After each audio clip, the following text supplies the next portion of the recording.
AI is not new. It's not new to any of us. Right. It's been built into our products and services for well over 10 years. The shift that I'm talking about is generative AI and what you'll hear agentic AI. Everybody has the ability to be more productive right now. Gradually it's happening, and then suddenly the market shifts and the way you do business, the way you do your job has shifted. And I would just say, don't get left behind.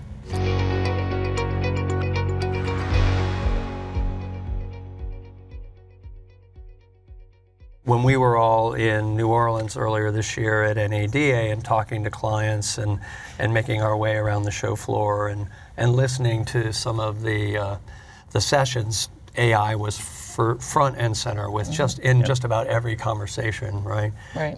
The dealers, the OEMs, the lenders, everyone is interested in AI and its impact on our industry. So, Marianne, I thought we'd just start with you. We've been talking about it. Can you go a little bit deeper on some of the key benefits for dealers and for consumers when it comes to AI? Yeah, absolutely. I mean, I would encourage anybody who's listening to start utilizing themselves. Plan your next vacation with AI and think about your, as a personal assistant. And if you start realizing the power of taking activities that are repetitive and automating them and allowing what's possible now with agents on AI to do that work for you, to not just give you the information back, but to turn around and take the action for you. Tell me about like an agent. Describe what an agent is. So an agent is lines of code, sequence, so that you could take an AI model, and monitor information. So if you have sequences of information that happen over and over again, it sees the pattern in the sequence and then can say, okay, the next best action is X. And then you can prompt it to say, take the action. And so if you think about, we can use our own examples inside Cox Automotive. You can use it in any business, but in even a dealership. If there's any activity that you have to do over and over and over again, that should be automated with an agent. And if it learns that behavior, and it can say how fast do I need to do it or how I need to take the action for it. An agent or agents that are learning, they will then take the action. Then you go, well, okay, that's a little scary. What you want to do is you want to start with activity that is no regrets. There's low risk actions that happen all day long that people do. It could be somebody going through emails and putting things in a queue to have people call certain people. Well, maybe the agent does that for you and it sorts through the messages or sorts through the leads and allows that information to then go to the right person to make the phone call, or an agent bot could reach out if you want to. Right. But then it goes back to data. So I have to bring it back to the data. Mm-hmm. The data really makes it super powerful. So there's a lot of activity that you can automate, and you should. And that's going to give you a productivity lift. So you can take whoever the person who is doing that task can now work on higher value activity. So it's going to change your staffing models. It's going to change what people's jobs are. And then the human in the loop, I believe everybody's always going to still want human interaction, especially with your customers. Mm-hmm. But how do you make those more effective? So just to give a couple examples in our world, I mean, because we've been so intentional about our data and we've been utilizing machine learning and deep neural network type models for a while, when generative AI came about, and for those who are listening, what is generative? It actually is predicting the next action, the next word, and it can generate the image, it can generate the context, it can generate the insight for you. You have to look at it. These models are moving and changing rapidly. We're seeing them getting better and better and better super fast. So in our world, as an example, in ADA, we talked about you have people that are writing emails or sending texts to consumers. And they're doing it based on the little bit of information they know, or they may have a form letter or a form message that they send. We all see those, and we go, oh, okay, that was a form message. Right. Delete, ignore. Right. Right. But if you give me a message to Marianne that is super relevant about something I've just done with you, or what I've done in the past, or something that you think I might be interested in, all of a sudden I'm like, oh, okay, I am interested in that. How do you make it easy for me to engage? We are seeing the uptick from consumers for our dealers that are utilizing our generative AI marketing content. Literally, they push a button, and all of our unique insights craft that message to Ken Craft. Right. And because it's relevant, it's personalized to you, it's timely based on what you're interested in, the uptake is significant. And we're just getting started. That's just one example. We have a lot more in flight, but that's one example. I would look at it as effectiveness. That's an example of effectiveness. Right. But it's also a part of efficiency, because you are now effectively and efficiently connecting with that consumer in a way that will lead to a value outcome. Whereas before, it was almost just like throwing it up against the wall and hoping some of it stuck. Right.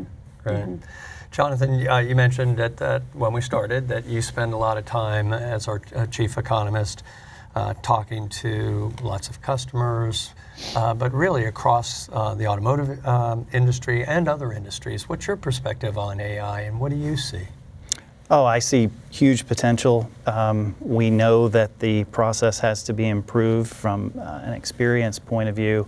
Cutting time is key to that, but the pure economics of AI are the solution to a very limited labor market, and it is the answer to inflation. Because if you can improve productivity, you can pay people more and they can afford to pay for more expensive things, but the productivity helps to make the math work out in the economic data. Everyone is looking for AI to be the source of growth that drives the U.S. forward in a world where our population isn't growing as much as it has historically. Everyone's looking for evidence of the real gains, and I think the ones that are staring in the face right in front of us that Marianne just talked about, or when you're thinking about the complexity of a consumer trying to find that right combination of financing and product that's going to give them the monthly payment that even makes owning a vehicle viable for them. I think that's the kind of world we're going to live in, that you're going to need the tools just to figure out how to get the solution. I think there's going to be layers, though. I mean, I think there's going to be layers of value. There'll be lower level activities that you can automate and use agents on. You can create marketing content very easily. You can write communications a lot easier than you could before. You can research easier. Those are going to be like table stakes. That's going to be kind of like the new basics. That's what's going to happen. And then when you get up to higher value activity, it's going to be about what kind of data that you make available to the model. And so, if you don't have any unique insights on Ken or Isabel or Jonathan, it might be more efficient in writing a very good message or taking an action, but it might not be relevant or timely. That's right. So I think you really gotta, when you're thinking about leaning into this, you gotta say, well, who's got the unique insights that help me be effective in it? You're gonna find efficiency. We're all gonna find that. Right. AI is nothing without the data, right? That's And the models are inefficient without the data. We've talked a lot about data. We did a power of data study, and there are significant challenges for our dealers. I mean, there is so much data. Cox Automotive has so much data; it can be overwhelming. It's really for anyone. Just anybody elaborate on the challenges associated with the data and how the dealers can manage through it? I'm happy to start. We spoke with dealers about the power of data, and 80% of dealers recognize the power that data can have, but only 69% of them are comfortable taking action from that data. One, they may not have the resources in-house to know what to do with the data. They may not have the right data. We also hear they have conflicting data. The data that they do have isn't timely enough to help them make decisions. And so while they seem most comfortable making more simple decisions, leveraging simple data, when it comes to complex decisions around what car should I buy, how much should I price these cars, what does a forecast look like for my dealership, this is where they need help, and where I think vendors like ourselves can really come in, because we sit on very unique data, to your point, Marianne, but we also curate that data into insights that is truly actionable and unified and connected and personalized for a consumer. We talk a lot about the consumer in the first part of this conversation. Maybe I'll just talk about the persona of the vehicle. If you think about the life of the vehicle. So when a vehicle rolls off the manufacturer's floor all the way to its next life, that vehicle has points of interaction and stops, right? And so what I'm super proud of what we've done is that you have the ability at any point in time with our products and services, you can know the demand on that particular vehicle, you can know it by market, you can know what the best price will be based on that demand and the market conditions. You can know the actual vehicle condition, and we can recommend the best placement for that vehicle. And guess what? We can move it for you, and we can recon it for you if you need it. But that, to me, becomes super powerful around data. So it is about finding the right partner to help you navigate the complexity. Because not only is it complex to purchase a vehicle, it's a complex environment to find the vehicle, know what you should pay for it if you're building your inventory, and then how to price it and where to best place it. And that takes a lot of investment that we've made to be able to connect that across. And I think AI is going to, I can't go without saying AI in whatever sentence I'm going in. I know, But I can see that. You can picture that. But I think AI is going to put another layer of effectiveness on top of that data. So it's doing more predictions. We can even, we'll run tests to see how it plays out.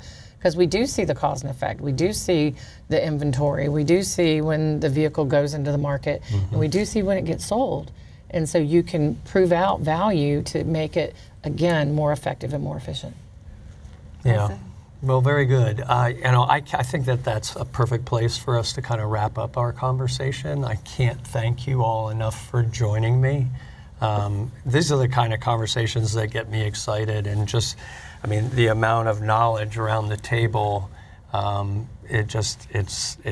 it's fascinating to listen to you all kind of share your insights on what's going on inside the industry, what's going on macroeconomically that impacts our business. But at Cox Automotive, we're out in front, and we are leading the way. And it's just a very exciting time to be in this industry, and I think it's a very bright future for our clients. It will continue to be. Yeah. I think automotive has the opportunity to lead the way in what's changing right now. We really do. Yeah. Why not? Yeah, I agree. All right. Well, wonderful. Thanks again for joining. Thank you. Appreciate it. Thank you.